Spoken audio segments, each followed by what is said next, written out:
Today I will discuss a question.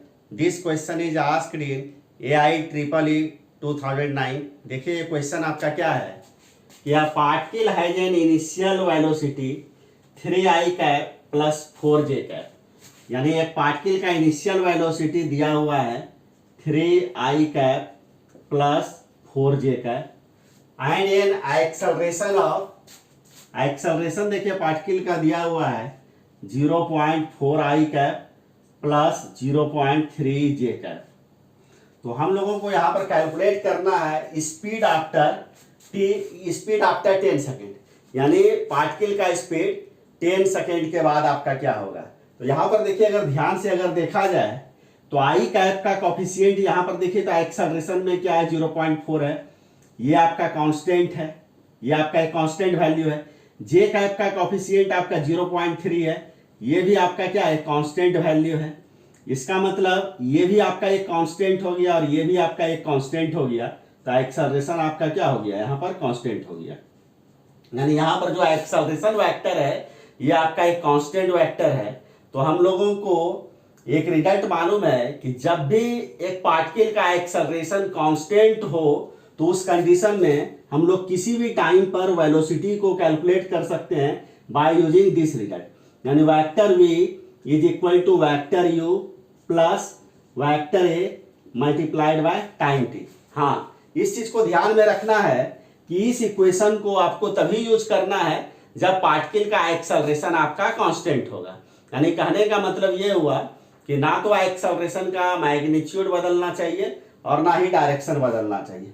अब देखिए problem में देखिए क्या दिया हुआ है, यहाँ पर u का वैल्यू दिया हुआ है 3i cap plus 4j cap, इसको लिख दीजिए।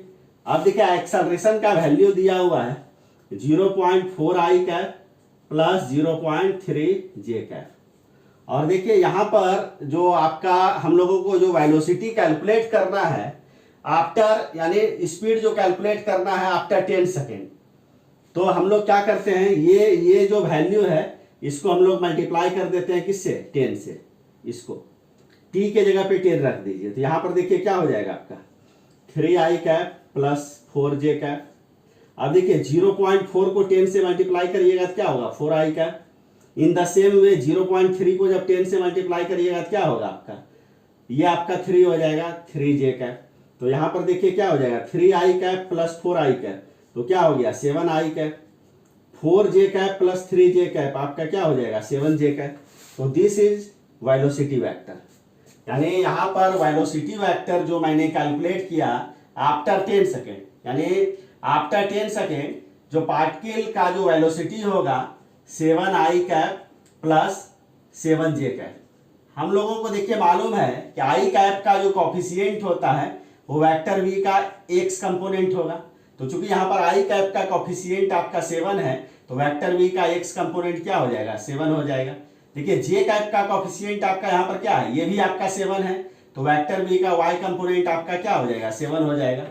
तो वेलोसिटी का मैग्नीट्यूड, यानी कहने का मतलब अगर स्पीड अगर कैलकुलेट करना हो तो हम लोग क्या करते हैं कि वेलोसिटी का x कंपोनेंट का स्क्वायर प्लस वेलोसिटी का y कंपोनेंट का स्क्वायर का पॉजिटिव स्क्वायर रूट ले लेते हैं। यानी इस रिजल्ट को यूज करके आप पार्टिकल का स्पीड को कैलकुलेट कर सकते हैं। तो यहाँ देखिए तो वेलोसिटी का x कंपोनेंट आपका कितना हो गया 7 का स्क्वायर, वेलोसिटी का y कंपोनेंट भी आपका क्या है यहाँ 7, तो ये भी आपका क्या हो जाएगा 7 का स्क्वायर हो जाएगा। अब देखिए इसको लिखा जा सकता है 7 का स्क्वायर क्या हो गया 49, 7 का स्क्वायर क्या हो गया 49, इसको लिखा जा सकता है, इसको लिखा जा सकता है स्क्वायर रूट ऑफ 98, और 98 का स्क्वायर रूट आपका क्या हो जाएगा 7√2, आपका यूनिट्स नहीं हो जाएगा। तो कहने का मतलब ये हुआ कि जो पार्टिकल का स्पीड होगा आफ्टर 10 सेकेंड वो हो जाएगा आपका 7√2 यूनिट्स। तो यहाँ पर हम लोगों का जो करेक्ट ऑप्शन होगा आपका वो आपका बी होगा। तो इस प्रकार से इस प्रॉब्लम को ही मैंने सॉल्व कर दिया। अगर इस प्रॉब्लम को समझने में आपको कोई भी डाउट होगा तो आप कमेंट आप जरूर कीजिएगा।